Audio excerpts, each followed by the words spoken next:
ये धृतराज बोल रहे हैं हमारे प्रधानमंत्री को। आप एफआईआर खेल रहे हो। शमशान घाट पे ही जाके अपना ऑफिस खोल लीजिए आप।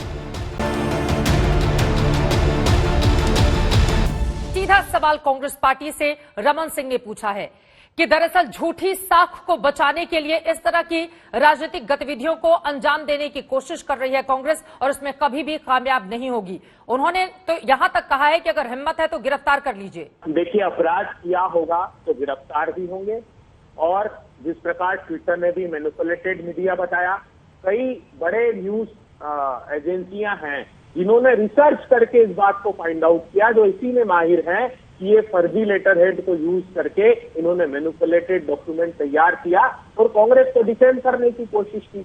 ये वो पार्टी की तरफ से आ रहा है, ये जो आज इन्होंने बयान दिया जी ने, जिन्होंने अपने leader of opposition Adhir Ranjan Chaudhary जी का ट्वीट तक डिलीट करवा दिया था क्योंकि उन्होंने चाइनीज वायरस का इस्तेमाल कर लिया था।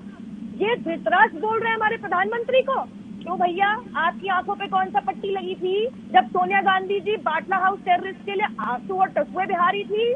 आपकी आंखों पे कौन सी पट्टी लगी थी जब कम्युनिस्ट पार्टी ऑफ चाइना ने आपको करोड़ों रुपए का चंदा दे दिया था?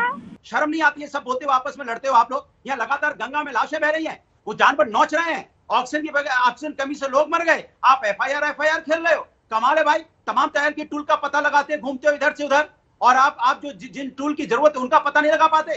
कहते ना, जो निंदा करने वाले लोग होते हैं, सरकार की आलोचना, सरकार को आलोचना सुनने की ताकत होनी चाहिए। आप अपनी सरकार आलोचना भारतीय जनता पार्टी क्यों नहीं सुनना चाहती? अगर आप आलोचना नहीं सुनेंगे तो आप सुधार कैसे करेंगे? लोकतंत्र में आलोचना ही सबसे बड़ी ताकत होती है। देखिए, एफआईआर की जहां तक बात है तो किसी भी सरकार के द्वारा एफआईआर का गलत इस्तेमाल करना ये कहीं से ठीक नहीं है, चाहे वो किसी की भी सरकार।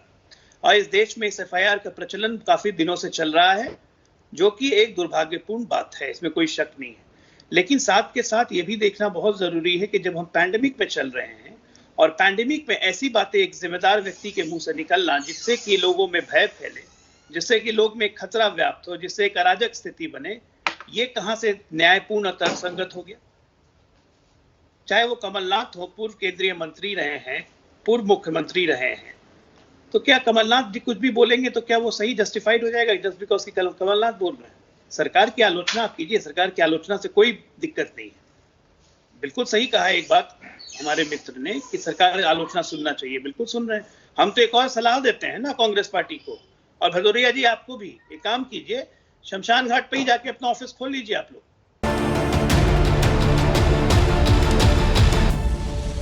आप समझ लीजिए कि किस तरह के किट को वो पहनकर, वहां पर पीपीई किट को पहनकर मरीजों का इलाज करें, अपनी जिंदगी वो जोखिम में डाल रहे हैं। कई डॉक्टर्स की मौत हुई है, फिर उनका अपमान क्यों? डॉक्टरों के योगदान को स्वामी रामदेव ने कभी नकारा नहीं। जहां तक किसी भी संदर्भ में यदि टिप्पणी की जाती है तो उससे हम इतने असहिष्णु क्यों हो जाते हैं? यही टिप्पणी जब अमेरिका के डॉक्टर करते हैं कि डेथ बाय प्रिस्क्रिप्शन, तो उनके खिलाफ तो हम बोल नहीं पाते। जब जिस संदर्भ में मैंने बात कही, भारत के अखबारों में भी एंटीबायोटिक दवाओं से हर साल होती है 7 लाख लोगों की मौत। जब WHO ये कहता है कि अभी तक कोरोना की कोई मेडिसिन नहीं है, जो हम मेडिसिन दे रहे हैं कोरोना के लिए, चाहे वो रेमडेसिविर दे रहे हैं, फेविफ्लू दे रहे हैं, चाहे और जो कुछ भी प्रयोग कर रहे हैं, ये सिम्टोमेटिक दवाइयां हैं। आज सुबह 1000 डॉक्टर की डेथ का इशू कोर्ट करते हुए इन्होंने उपहास बढ़ाया कि जो 1000 डॉक्टर अपने आप को खुद नहीं बचा सके, वो लोगों को कैसे बचाएंगे? क्या इन्होंने कभी सोचा कि उनके परिवारों पर क्या बीत रही है? हम 24-24 घंटे काम करते हैं। बाबा जी, आज आप एक चैलेंज एक्सेप्ट कीजिए इस टीवी डिबेट पे, लेवल 3 कोविड वार्ड में जाके 3 हफ्ते ये धोती कुर्ता डाल के काम कीजिए, मैं फिर बात करूंगा। कोरोना के ऊपर आप जो बात कर रहे हैं, जिस तरीके से बात किया कि बाहर ऑक्सीजन से जितने मरे नहीं उतने आयुर्वेदिक एलोपैथिक दवाई खा के मर गए। अरे व्हाट नॉनसेंस! आपका ये स्टेटमेंट पूरा वर्ल्ड में हंस रहे लोग, पूरे वर्ल्ड से कंप्लेंट आ रही है। क्या बात कर रहे हैं आदमी? आपने एलोपैथिक का क्या पढ़ाई किया है? आप बात मत करना, कीप क्वाइट। डॉक्टर ले आप कीप क्वाइट। आपने एलोपैथी का कितना पढ़ाई किया है? एलोपैथी के बारे में आप क्या जानते हैं? आपने एलोपैथी का क्या पढ़ाई किया है? जो भारत में उपलब्ध है वैक्सीन, यानी जो लगाई जा रही है, स्पुतनिक वी हाल ही में उसकी शुरुआत हुई है, इससे पहले कोवैक्सीन और कोविशील्ड वैक्सीन लगाई जा रही थी।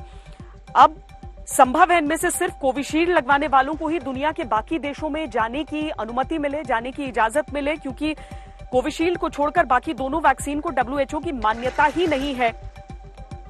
कोवैक्सीन, स्पुतनिक वी की डब्ल्यूएचओ वाली मान्यता अटकी हुई है। अब तक डब्ल्यूएचओ ने कोरोना की सिर्फ 9 वैक्सीन को इमरजेंसी यूज लिस्टिंग में रखा है। कोवैक्सीन ने डब्ल्यूएचओ मान्यता के लिए 19 अप्रैल को अप्लाई किया था, लेकिन डब्ल्यूएचओ ने वैक्सीन को लेकर और जानकारी मांगी है। कोवैक्सीन ने 90% डॉक्यूमेंट डब्ल्यूएचओ के पास जमा करा दिए हैं, बाकी डॉक्यूमेंट जून में जमा होंगे। कोवैक्सीन को डब्ल्यूएचओ मान्यता के बगैर अब तक 10 से भी कम देशों ने मंजूरी दी है। रूस की स्पुतनिक वैक्सीन को 60 से अधिक देश अपने यहां मंजूरी दे चुके हैं, लेकिन डब्ल्यूएचओ अभी स्पुतनिक के डेटा से संतुष्ट नहीं हुआ है, लिहाजा स्पुतनिक को भी डब्ल्यूएचओ ने मान्यता नहीं दी है। कोवैक्सीन को डब्ल्यूएचओ की मान्यता भले न मिली हो, लेकिन कोवैक्सीन ने आज से बूस्टर डोज का ट्रायल शुरू कर दिया। बूस्टर डोज के तीसरे फेज के ट्रायल में दिल्ली के एम्स में 18 वॉलंटियर्स को कोवैक्सीन की डोज लगी। बूस्टर डोज के तीसरे फेज के ट्रायल को अप्रैल में डीसीजीआई ने मंजूरी दी थी। आप सोच रहे होंगे बूस्टर डोज क्या होता है? आमतौर पर बूस्टर डोज पहले राउंड में लगने वाली रेगुलर डोज के 6 महीने बाद लगने वाली डोज ही होती है। लंबे समय तक वायरस के खिलाफ एंटीबॉडी बनाए रखने के लिए बूस्टर डोज लगाई जाती है। और चूंकि एंटीबॉडीज की हम बात कर रहे हैं, तो आपको बताएं कि एंटीबॉडी को बूस्ट करने के लिए एक एंटीबॉडी कॉकटेल अमेरिका में उसका प्रयोग हुआ था, और किस तरीके से वो अब हिंदुस्तान पहुंच चुकी है। लेकिन उसकी कीमत हम आपको बता देते हैं। रॉश फार्मा इंडिया और सिप्ला ने भारत में एंटीबॉडी कॉकटेल को लॉन्च किया। एक मरीज के लिए इसकी डोज 59,750 रुपए है, जबकि 2 मरीजों के लिए डबल डोज वाले पैक की कीमत 1,19,500 रुपए होगी। 2 अलग अलग एंटीबॉडी दवाओं का मिश्रण एंटीबॉडी कॉकटेल का पहला बैच आज से भारत में उपलब्ध हुआ। दूसरा बैच जून में आएगा। यह एंटीबॉडी कॉकटेल गंभीर कोरोना मरीजों के लिए फायदेमंद पाई गई है। ये एंटीबॉडी कॉकटेल कोरोना वायरस के प्रोटीन पर हमला करता है। पूर्व अमेरिकी राष्ट्रपति डोनाल्ड ट्रंप जब कोरोना पीड़ित हुए थे, तब उन्हें शुरुआत में ही एंटीबॉडी कॉकटेल दी गई थी, और रिपोर्ट्स के अनुसार उन्हें इससे बहुत फायदा भी मिला था।